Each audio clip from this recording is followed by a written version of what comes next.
Avril 2017, le peuple béninois avait le souffle presque coupé, attendant une historique décision qui viendrait de l'Assemblée nationale. En jeu, la réforme constitutionnelle va-t-elle pouvoir aboutir, en tout cas dans une faveur hors pair, courant fin mars 2017?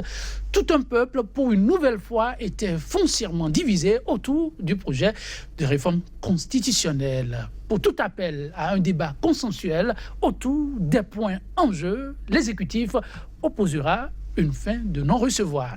La patate chaude sera remise aux mains des députés pour couper la poire en deux. Assez de bruit de botte dès l'annonce d'un tel choix. Mais le gouvernement n'en a cure. Le palais des gouverneurs paraissait un territoire plus que conquis. Mais à la surprise générale, le jour J, soit le 4 avril 2017, un an donc, le projet de révision constitutionnelle sera rejeté. Et ce, à 3 voix près. Échec de la réforme constitutionnelle sous le régime Talon, un an après, quel impact? Tel est, mesdames, messieurs, le thème en débat pour ce numéro de votre émission 100% Bénin. Et pour les éléments d'analyse, 2 universitaires, mais de rangs différents. Prudent Victor Topanon, professeur de sciences politiques, ancien secrétaire général du gouvernement, ancien garde des Sceaux. Il est le directeur de l'école doctorale de la FADESP à l'université d'Abomey-Calavi. Prudent Victor Topanon, bonjour. Bonjour. Merci de répondre à notre invitation. Merci de m'avoir invité. Non, c'est un plaisir énorme pour un sujet aussi déterminant, mais aussi très délicat. En face de vous, il est Kofi Dia, il est juriste et analyste politique. Il est Kofi Dia, bonjour. Bonjour Joël. Merci pour la disponibilité. Merci pour l'invitation. En avril 2017, comme je le disais à l'entame de l'émission, ils étaient nombreux à retenir le souffle, les Béninois, pour un verdict des plus inattendus au niveau du Parlement béninois. Le 4 avril, la sentence a été sans appel. Le projet de révision de la loi fondamentale qui tenait à cœur au chef de l'État va connaître un échec cuisant d'après certains, historique d'après d'autres. En tout cas, un échec tout de même. Victor Topanon, en regardant aujourd'hui dans le rétroviseur, que retenez-vous de fondamental de cette issue accordée à un projet tout aussi important? Écoutez, je pense qu'il faut retourner en réalité dans la nature de la révision. J'ai l'habitude de dire qu'il y a 3 types de révisions constitutionnelles. Les révisions de crise, celles qui s'imposent, c'est-à-dire que vous avez dans un pays une crise de l'État, une crise de pouvoir politique, une crise de régime.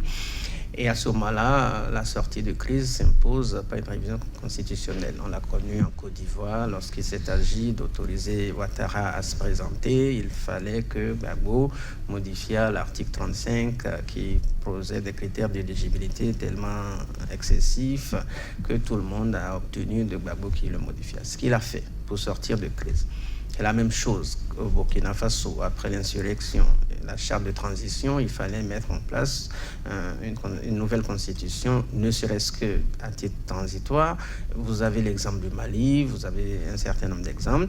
Autrement dit, toutes les fois où il y a une crise majeure, que la constitution, ni même les interprétations successives qu'en font l'interprète authentique, c'est-à-dire la Cour ou le Conseil constitutionnel, il y a nécessité de réviser pour sortir de la crise. Automatiquement, on révise. Mais à côté de cette révision de crise, il y a également ce que j'appelle les révisions opportunistes, qui sont souvent faites pour permettre à un régime de s'installer, de perdurer. Vous avez le cas du Burundi, vous avez le cas du Togo, vous avez le cas du Gabon. C'est en fait la plus importante, et notamment d'ailleurs celle qui a fait partir à Blaise Compaoré. Ça, c'est la deuxième. La troisième, qui est la plus rare, c'est ce que j'appelle les révisions de confort. C'est-à-dire que vous avez des pays dans lesquels il n'y a pas de crise politique, juridique, démocratique, majeure, que ni la Constitution, ni les interprétations, c'est-à-dire les décisions de la Cour constitutionnelle, n'est permis de résoudre. Et pourtant, les gouvernants décident qu'on peut faire mieux sur certains aspects, On peut créer des droits nouveaux pour les citoyens, améliorer les rapports entre les différents pouvoirs, le législatif, le judiciaire et l'exécutif, etc., etc. Il y a beaucoup de choses qu'on peut toujours faire dans une constitution. Et le problème, il est là. C'est que le Bénin s'est toujours inscrit dans le cadre de la révision de confort. Et la difficulté dans les révisions de confort, c'est qu'il faut absolument convaincre le maximum de personnes de la nécessité, voire de la pertinence de la révision. Autrement dit, dans les cas de confort, dans les cas de révision de confort, même lorsqu'il n'y a pas de révision, il n'y a pas de crise majeure. La preuve, c'est que depuis 1 an que la révision a été rejetée, il n'y a pas eu de crise majeure liée à notre Constitution. Ça veut dire que le Bénin peut très bien continuer de vivre avec la Constitution de 1990 sans crainte de crise majeure. Et je pense que c'est l'une des raisons pour lesquelles, depuis quelques années, on a eu 2 premières tentatives sous Yahi, mais on n'est pas allé aussi loin qu'avec le président Talon, puisque sous Yahi, il n'y a jamais eu de vote à l'Assemblée nationale. Il y a eu 2 projets. Un premier introduit en 2009, qui a été retiré en 2011, et puis un second qui a été renvoyé en 2012. Mais à aucun moment, les députés ne sont passés au vote. C'est la première fois depuis 1990 qu'on passe au vote d'un projet, ne serait-ce que pour la recevabilité de ce projet. Et pour cette fois-ci, ça a échoué. Et donc, ça me permet de rectifier un élément de votre présentation. Lorsque vous dites souvent que, et vous n'êtes pas le seul, que la révision a été rejetée à 3 voix près. Oui. Mais non, ça ne se dit pas comme ça juridiquement. Ah bon. Juridiquement, reprenez les éléments du vote et réécoutez le verdict final que le président de l'Assemblée a donné. Il n'a pas dit ça a été rejeté à 3 voix près. Ça, c'est pour les néophytes. Non, c'est très important. On dit même à 1 voix près, on dit l'Assemblée générale a rejeté. On ne dit pas.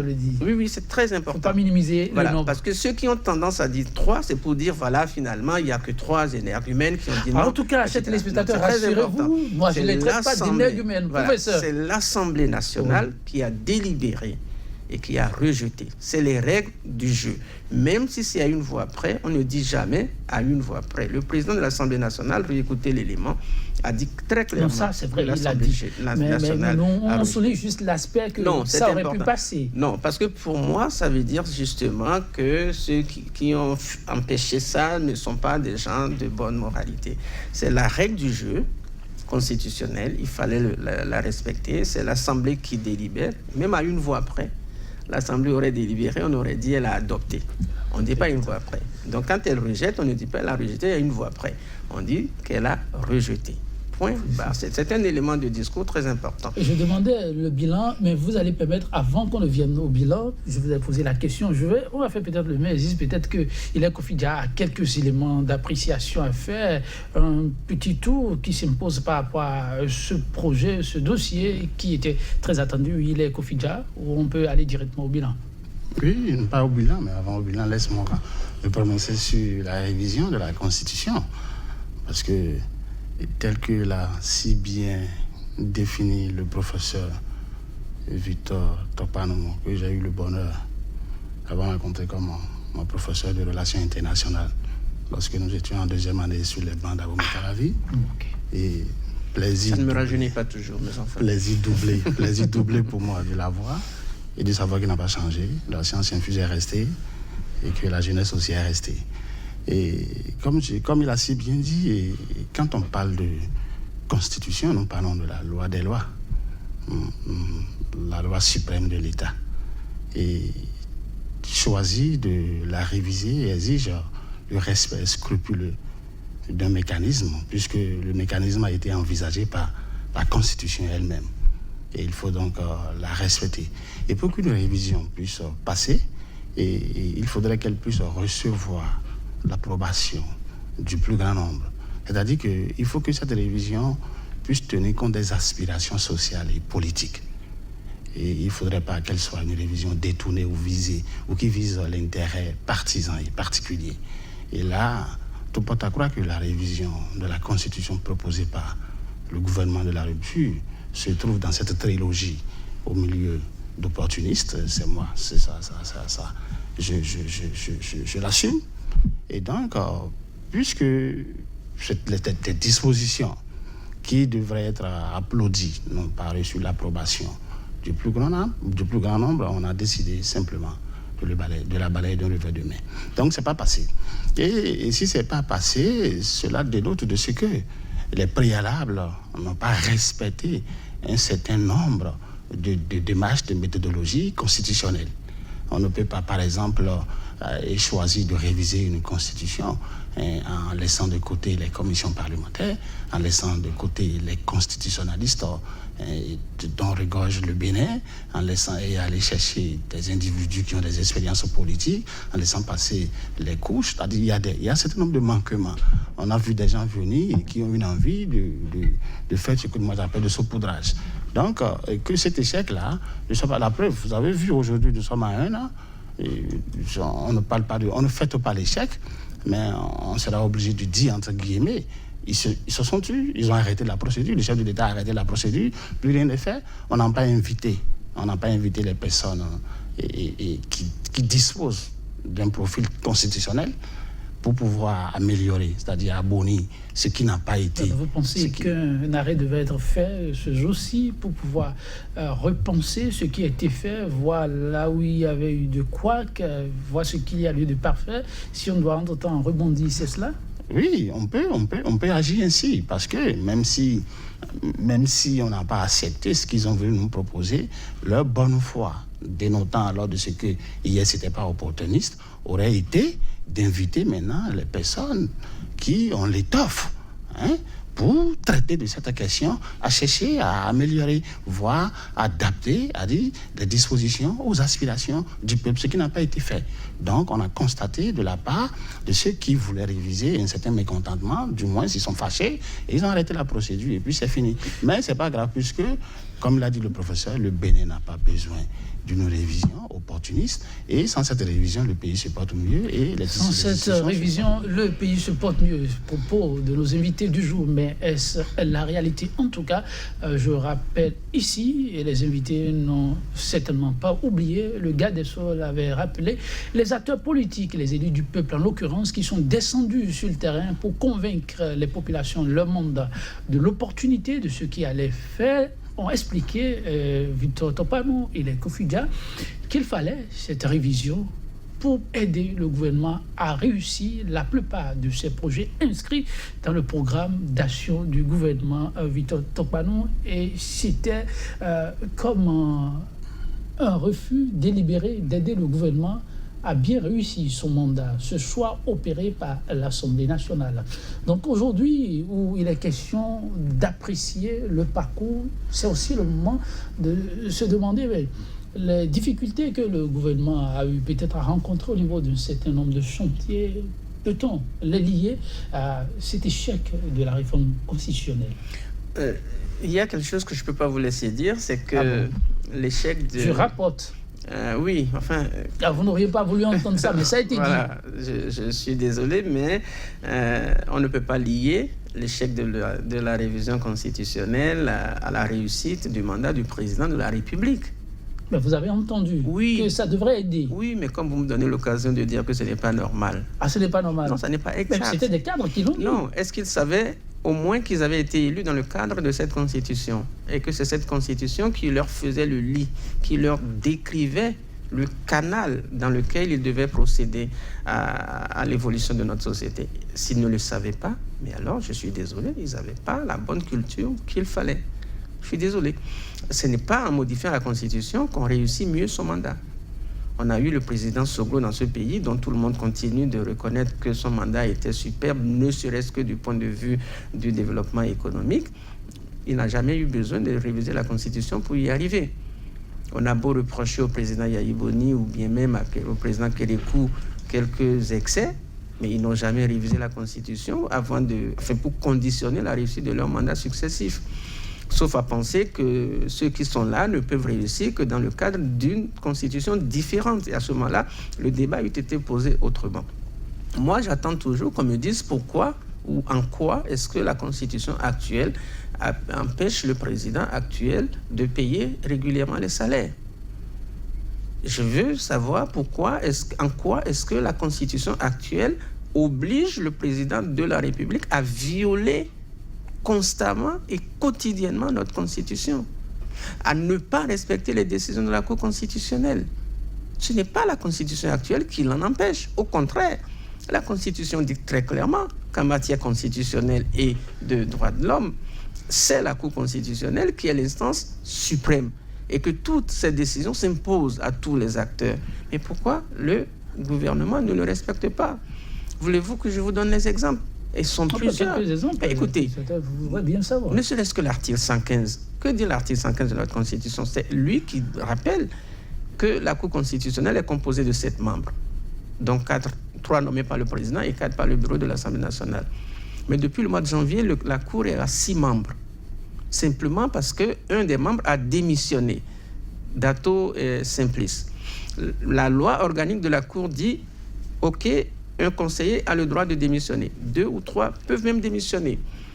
Mais à ce moment-là, l'organe qui l'a désigné ou qui les a désignés est obligé de procéder à leur remplacement dans le mois de la démission. Dans le mois de la démission. Simplice Dato avait été nommé par le président de la République. Donc, il revient au président de la République de le remplacer. Depuis janvier, on est aujourd'hui début avril. Le président, comme si de rien n'était, mais avec un mépris glaçant, non seulement pour la société, mais également pour la Constitution, refuse de désigner son successeur. Violant ainsi au quotidien cet article 115 de la Constitution. C'est juste inacceptable. Ce n'est pas parce qu'il n'a pas réussi à réviser la Constitution qu'il va commencer par violer au quotidien la Constitution. Pour moi, il y a quelques semaines, quand ça a commencé, j'avais parlé d'indignation. Maintenant, je suis même au stade de la révolte. Mais pourquoi établissez-vous un lien entre le rejet de la réforme constitutionnelle et ce Je vais vous expliquer, parce que justement, vous n'avez pas récité, vous n'avez pas rappelé tout ce qu'ils ont tenu comme propos au lendemain de l'échec. Le ministre de la Justice, sans aucun doute relayant la pensée du président de la République, avait promis, c'est même gentil, avait menacé que désormais, il ferait la politique avec la rage et la ruse. C'est ça aussi. Malheureusement, nous sommes dans une république. La rage et la ruse ne sont pas des valeurs républicaines.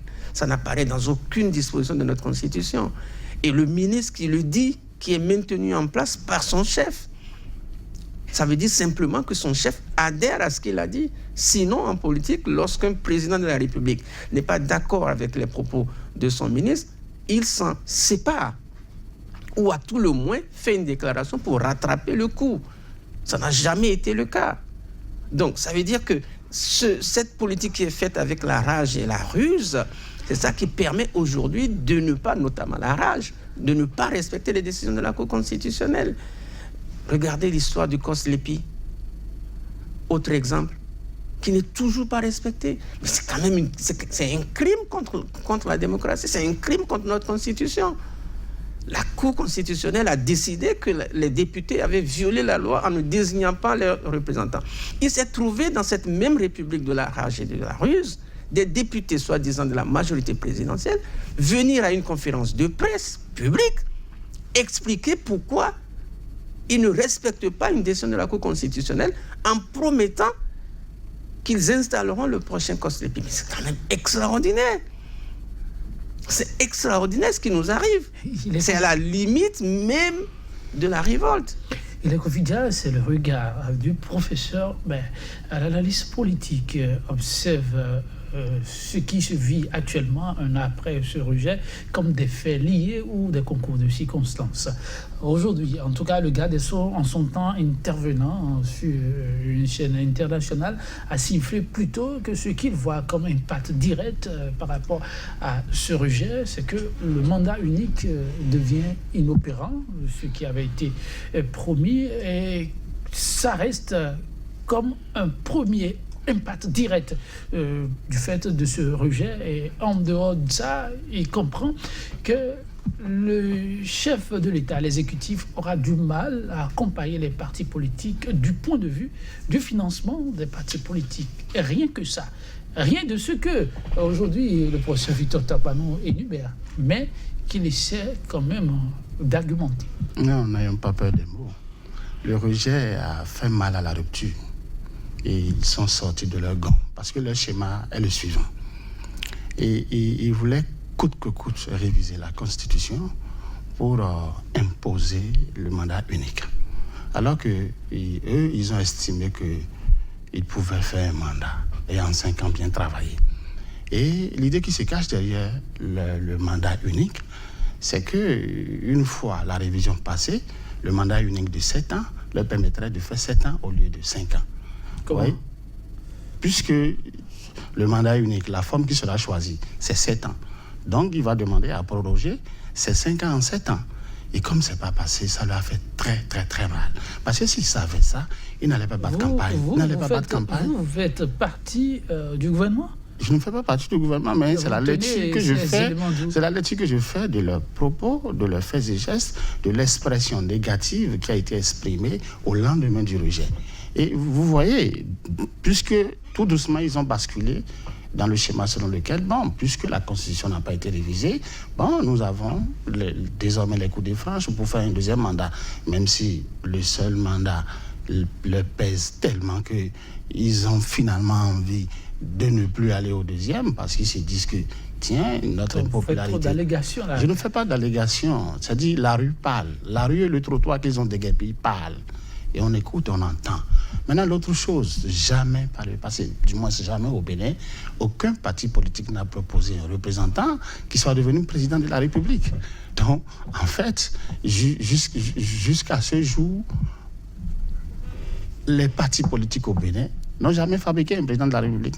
Et donc, dit que cette révision aurait permis d'accompagner les partis politiques et de faire en sorte qu'ils puissent mieux s'organiser et faciliter le fonctionnement, le développement de la République. C'est un faux argument. C'est faux. Puisque lui, qui est aujourd'hui dans le fauteuil présidentiel, n'avait pas de parti politique, mais il est élu comme président. C'est vrai, c'est du passé, mais il faut améliorer l'existence. C'est une aberration et c'est le Bénin qui fait presque figure d'exception en la matière. Des gens venus, vous permettez l'expression, de nulle part, qui peuvent devenir chef de l'État et penser qu'il faut l'améliorer, ce n'est pas mal pensé. Non, penser qu'il faut l'améliorer, ce n'est pas mal pensé, mais il faut faire avec les hommes qu'il faut. Il faut faire avec les hommes qu'il faut pour que nous puissions avoir une révision qui puisse recevoir l'approbation de tout le monde et non une révision taillée sur mesure comme ils l'entendent. La preuve, je ne vois vraiment pas le lien qu'il y a entre réviser une constitution et un programme d'action du gouvernement.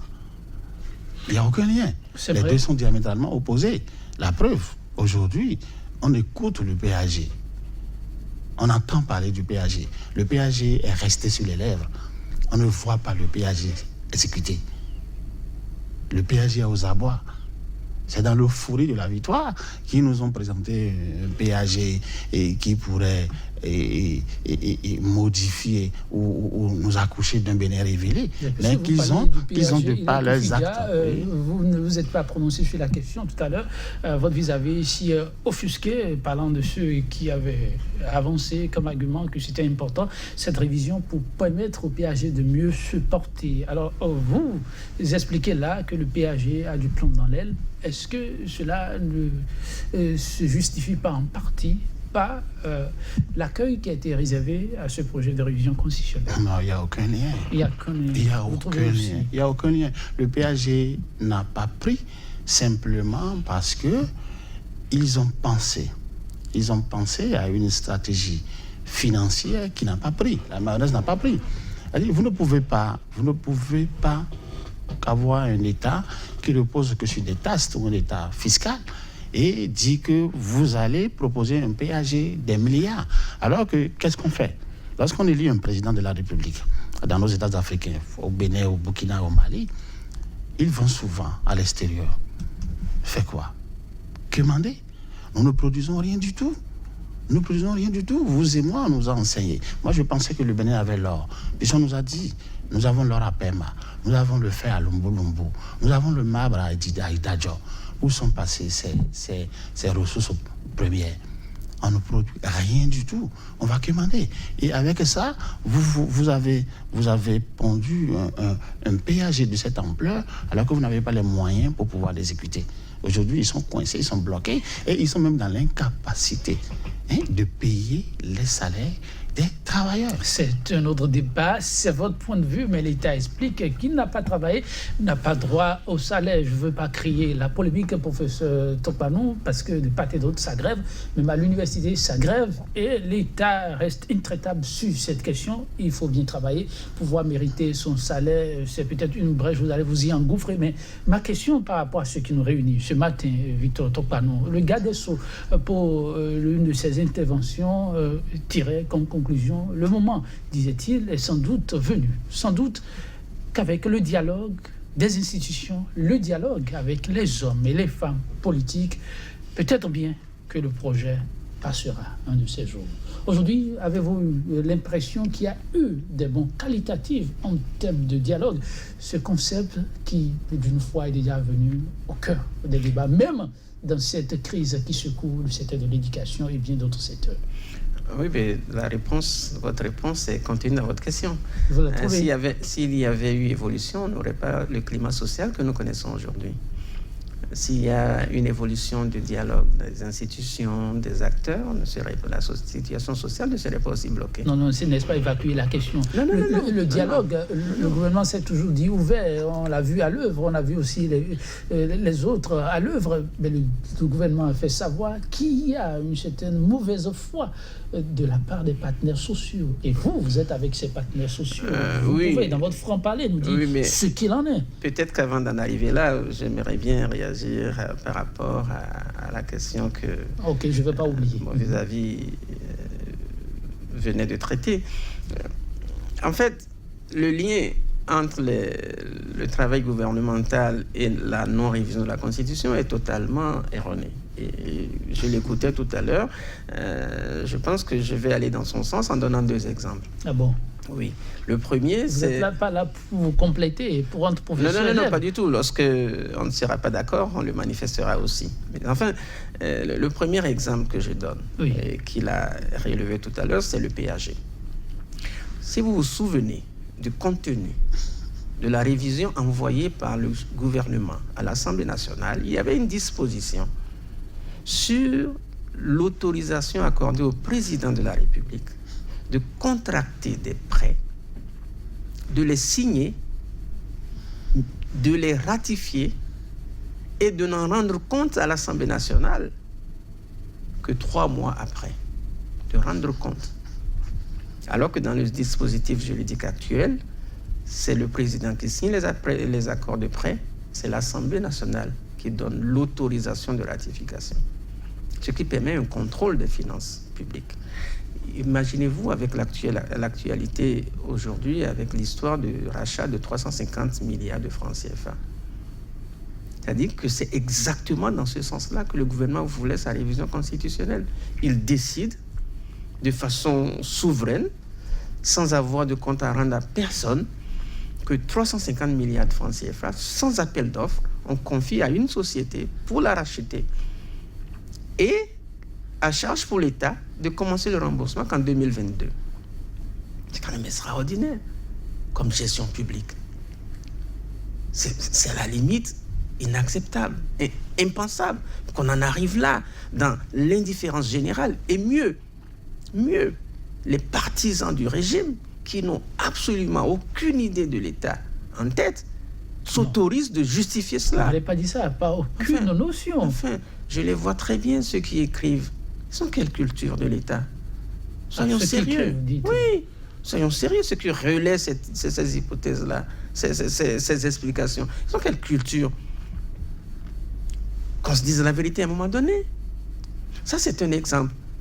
Mais il y a plein d'autres exemples qu'on aurait pu citer dans cette révision-là.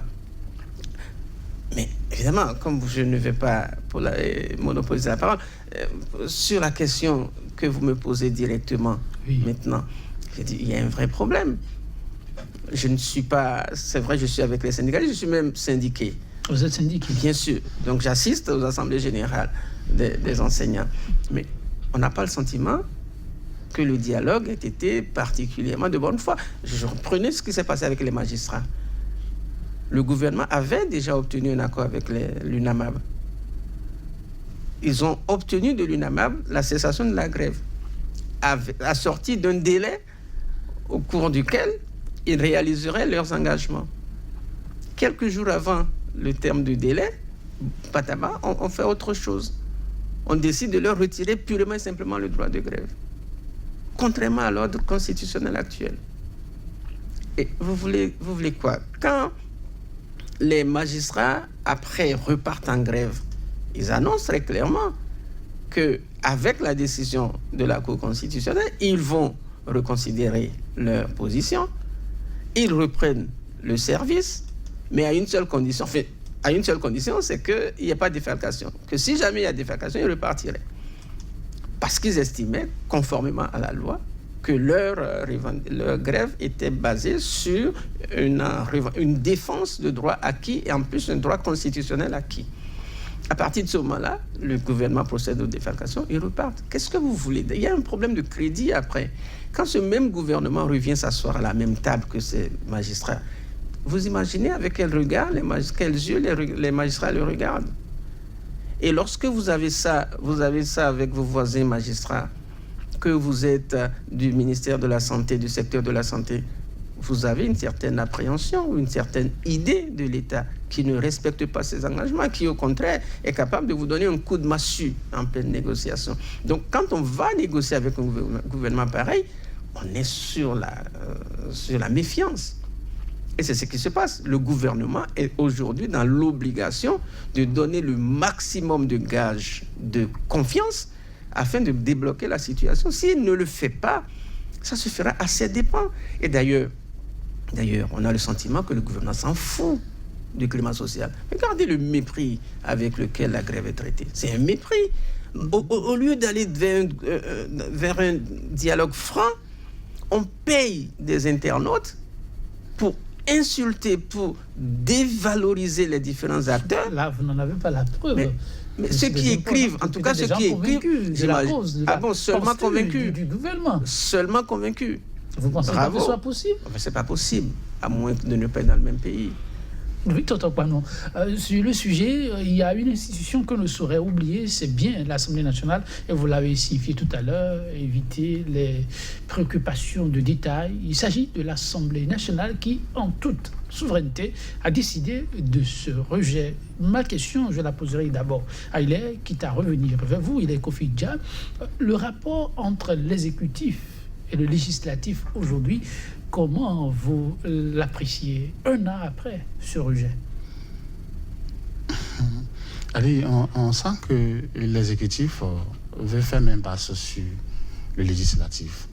Or, d'après le principe sacro-saint de la séparation des pouvoirs, et l'Assemblée nationale a pour mission fondamentale de contrôler l'action du gouvernement. Et moi, je suis toujours contre le fait qu'un gouvernement qui vient au pouvoir cherche à avoir la majorité au Parlement. Parce que lorsque je suis conscient et décidé, et comme tout bon républicain, j'ai envie de faire mon job, est-ce que j'ai vraiment besoin d'avoir une majorité au Parlement? Puisque je ne sais pas par quelle alchimie, je ne sais pas par quelle alchimie ceux qui sont pour les députés qui me soutiennent pourraient contrôler mon action. Pourrait me contrôler et dénoncer ce qui ne va pas. Mais vous voyez là, donc voilà. Ne voudrait pas se faire accompagner une fois élu chef d'État. Oui, la majorité. Et se faire accompagner ne veut pas dire, corrompre les députés. Se faire accompagner ne veut pas dire se mettre dans la peau d'un corrupteur. C'est parce que le président de la République, pour moi, reste un corrupteur que je ne crois pas en sa lutte contre la corruption. Parce que lui, il jette de l'argent, il intimide les députés, il prend les casseroles. Aucune preuve de ce que vous dites. On n'a pas de député casserole. Le député l'a dit. On n'a pas de député. Pas n'importe lequel, madame. Oui, mais non, on ne peut plus parler de spéculation. De spéculation, encore plus. On a des députés qui sont attrapés par les affaires, mais qui sont dans leur rang, mais qu'on ne poursuit pas. Il faut les citer, il n'y a pas de raison de ne pas faire l'économie. Barthélémy Kassapou a fait PPA 2. C'est vidé, c'est voilà. Qu'est-ce qui est vidé? On décide du non-lieu lorsque c'est le ministère public qui demande de prononcer le non-lieu. On a une justice à deux vitesses. Il y a une justice pour les ennemis de la République, les bannis de la République, et une justice pour ceux qui soutiennent le pouvoir. Mais aujourd'hui, ils ont carrément Eux, ils veulent carrément embrigader la justice. Hein. Eux qui disaient que, ah non, nous allons tout faire pour proclamer l'indépendance de la justice. Ah, nous allons être détachés de cela et tout. Vous voyez, vous savez quoi? Ce gouvernement priorise une seule chose, l'intérêt particulier. Mais c'est dangereux, parce que c'est l'intérêt général. L'intérêt général est un instrument efficace pour la protection des droits. Mais eux, c'est leur intérêt à eux seuls. Nous assistons là à une commercialisation de la République. C'est-à-dire, quand vous voyez les actes, les décisions, on sent que c'est forcément un commerçant qui nous a fait croire qu'il s'est détaillé de ces affaires qui nous conduisent. C'est vrai, l'agent Roy, l'actuel chef d'État, l'a dénoncé au cours de sa campagne électorale, même élu chef de l'État. Son appel reste incessant à ce que les Béninois aiment plutôt travailler que de courir après l'argent facile. Mais une fois encore, l'argent dit sa loi et porte à croire que, oui, les confessions ne sont pas forcément en harmonie avec les actes. Oui, malheureusement, Victor Tokpanon, vous l'énonciez tout à l'heure, l'ancienne première dame, Rosine Vieira-Soglo, a tempêté, on ne saurait l'oublier en parlant d'un sujet comme celui-ci, 1 an du rejet. C'était elle qui a donné de la voix, l'argent a circulé, et elle confesse en avoir pris. Il y avait même des députés qui ont demandé à ce qu'elle soit poursuivie, beaucoup de bruit, mais rien finalement. Rosine Soglo est imperturbable, le dossier est resté tel quel. Elle n'est pas, non seulement elle est imperturbable, mais elle met l'institution législative dans un mauvais drap. Puisque vous l'avez rappelé, ils avaient tous menacé à l'époque qu'ils allaient engager une procédure contre elle.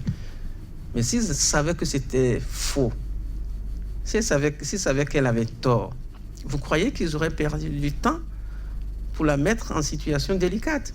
C'est parce qu'ils en sont conscients. C'est plutôt ça, 1 an après, qui vient confirmer justement l'idée de ce bloc, le fameux bloc majoritaire de BMP, qui disent présidentiel, qui soutient le président, qui montre bien que c'est un bloc de corrompus. Et ça, tout le monde en a aujourd'hui conscience. Ils ont la majorité, ils sont à 60. S'ils veulent engager une procédure contre Mme Soglo, ils le feraient, mais comme un petit peu, mais ils savent qu'à ce moment-là, il y aura des révélations catastrophiques. En conséquence, ils ont préféré s'en tenir à ça. Mais ce n'est pas que ça. Mais c'est quoi en plus? Écoutez, c'est la première fois depuis 1990 qu'on a commencé notre processus démocratique que nous avons autant de conflits d'intérêts au sommet de l'État. Jamais on a eu cela. Jamais. Il y a eu conflit à quel niveau encore? Il vient de le rappeler. Le chef de l'État qui annonce ou qui promet qu'une fois président, l'homme d'affaires sera terminé, mais dont le nom circule dans presque toutes les affaires. Quand ce n'est pas lui, ce sont ses proches collaborateurs. Le PVI n'a jamais convaincu personne de la pertinence de la réforme portuaire. C'est plutôt une rétrocession d'une affaire. Vous prenez tous les secteurs dans lesquels on est supposé faire des réformes en réalité, puisque le gouvernement se cache derrière la notion de réforme, mais en réalité, quand vous creusez, vous vous rendez compte que c'est encore une nouvelle situation de conflit d'intérêts. On parle aujourd'hui du secteur pharmaceutique. Mais attendez de voir le résultat. Si le président ou un de ses proches, frères, fils ou autres, ne serait pas encore dans le nouveau système qu'on mettra en place. Il y a un vrai problème à ce niveau-là. On n'a jamais eu ça dans notre société. Et c'est beaucoup plus ça qu'il fallait résoudre. Parce que, comme je dis, notre ordre juridique interne n'était sans doute pas préparé à ça, à régler ou à résoudre ou à résorber les problèmes de conflit d'intérêts. On n'avait jamais eu ça. Et c'est pour ça, d'ailleurs, vous me faites penser à ça. Lorsque vous parliez tantôt du financement des partis politiques, oui, je faisais partie de ceux qui disaient à l'époque qu'on n'avait pas besoin de réviser la Constitution pour faire le financement du parti public et des partis politiques. Aucun pays de la sous-région ne l'a mis dans la Constitution. Peut-être qu'il faut chercher, mais ça va être trop rare. Ça se fait dans la loi. Nous avions une charte des partis dont l'article 40 définissait déjà le principe de financement. Il fallait juste le renforcer. Et je me réjouis d'ailleurs que là, en ce moment, il y ait un nouveau projet de loi sur la charte des partis qui reprend justement les propositions de financement contenues dans le projet de révision dans la charte. C'est là que ça devrait se trouver. C'est là le vrai problème. Au lieu de vouloir le mettre dans la Constitution. Donc on voulait tout mettre dans la Constitution, des choses qui n'y avaient même pas leur place. Et donc en conséquence, on se retrouve à ne pas résoudre le problème le plus important soulevé par l'arrivée du président Talon à la tête de l'État, c'est-à-dire celui de la capacité de notre État et de son ordre juridique interne à résorber les problèmes de conflit d'intérêts. Là, aujourd'hui, l'État est quasiment impuissant. L'État quasiment impuissant. Un an, Victor Topano, après ce rejet, fondamentalement, qu'est-ce que vous pensez qu'un citoyen devrait pouvoir retenir de cette date qui restera au-delà de tout historique? Je vais vous surprendre, mais ce que moi je dirais aux citoyens, ce que les citoyens doivent retenir, c'est les dispositions de l'article 66 de notre Constitution. Mais allez-y. Il dit, en cas de coup d'État, de putsch, d'agression par des mercenaires ou de coup de force quelconque, tout membre d'un organe constitutionnel a le droit et le devoir de faire appel à tous les moyens pour rétablir la légitimité constitutionnelle, y compris le recours aux accords de coopération militaire ou de défense existants. Le deuxième alinéa qui dit, dans ces circonstances, pour tout Béninois, désobéir et s'organiser pour faire échec à l'autorité illégitime constitue le plus sacré des droits et le plus impératif des devoirs. Nous nous retrouvons... Vous m'avez surpris avec cette lecture. Oui, je savais que j'allais vous surprendre. Je considère que ce qui se passe aujourd'hui est une remise en cause, un coup de force quelconque, rentre dans la catégorie de coup de force quelconque de notre système. Refuser de respecter les décisions de la Cour constitutionnelle, violer au quotidien la Constitution, alors que la Cour constitutionnelle, c'est la pierre angulaire de notre système de démocratie et d'état de droit. Le remettre en cause, c'est un coup de force contre notre système. Et en conséquence, il faut appeler l'attention des citoyens de se préparer. Parce que si vous ne le faites pas maintenant, demain, ça risque d'être trop tard. Demain, il ne faudrait pas que ce soit trop tard. Oui, Kofi-Dia, oui. De cette date anniversaire, fondamentalement, qu'est-ce que vous pensez qu'on devrait, un bon citoyen, retenir? Non, c'est un anniversaire lugubre, puisque d'un gouvernement réformateur, nous sommes en présence d'un gouvernement pire, violeur de la Constitution, un gouvernement qui a scellé dans l'art de violer. Que doit-on retenir? Non, on n'a rien à retenir que du vent. Des promesses aux fêtes, sur les lèvres, en 2 ans, rien de visible, rien de crédible, des amateurs, un groupe d'amateurs qui nous mènent en bateau et qui nous montrent le côté dangereux du mandat unique. Puisque le mandat unique rend le président de la République fou, il s'en fout. Je peux être populaire, j'ai 5 ans à faire, je vais jusqu'au bout. Mais ce qu'il oublie, c'est la disposition qu'a citée le professeur Topano. Victor Topano, ça va être votre mot de la fin. On reviendra pour faire le bilan des 2 ans de gouvernance Talon. Oui, par rapport à cette date de 4 avril, le rejet du projet de réforme constitutionnelle. C'est quoi votre message en dehors de l'article 60? Écoutez, ça devrait être une fête de l'échec. On devrait célébrer cet échec, parce que sinon on aurait été dans le décor aujourd'hui. Donc, on a notre émission quelques jours après la Pâque. Sinon, j'allais dire Alléluia. En réalité, heureusement, Alléluia, il y a eu cet échec. Moi, j'encense et je glorifie les députés héros qui ont parlé au nom de l'Assemblée nationale en permettant le rejet de cette Constitution. Et je me réjouis que dans notre société, il y ait encore des gens comme ça, capables de savoir orienter l'opinion dans le sens qu'il faut. Merci Victor Topano, il est Kofi-Dia. Qu'aimeriez-vous fondamentalement comme message passé par rapport à cette date du 4 avril? Non, vis-à-vis l'aîné a tout dit. C'est la fête du rejet de la Constitution. Et même si de ce rejet, on a vu la méchanceté du pouvoir en place, la ruse, la rage, on a vu et l'expression même de la méchanceté. On pense à ce jour, de fait de l'échec, à nos frères et à nos aînés qui sont retrouvés en prison parce que nous ne voulons pas tenir le même langage que le pouvoir en place. On pense à eux, on pense à leur famille. Merci, les Kofi-Dia. Merci à vous, Victor Topano. Mesdames, Messieurs, beaucoup de gratitude à votre endroit pour l'accompagnement permanent. 100% Bénin pour le numéro du jour. C'est bientôt terminé. Quelques mots de l'écrivain, journaliste et poète français Grégoire Lacroix. Cette citation donc, avant de prendre définitivement congé de vous. Quand l'avenir est une jungle de points d'interrogation, c'est avec la machette de l'humour et de l'esprit critique qu'il faut se frayer un chemin. Bonne suite de méditation à vous. À demain.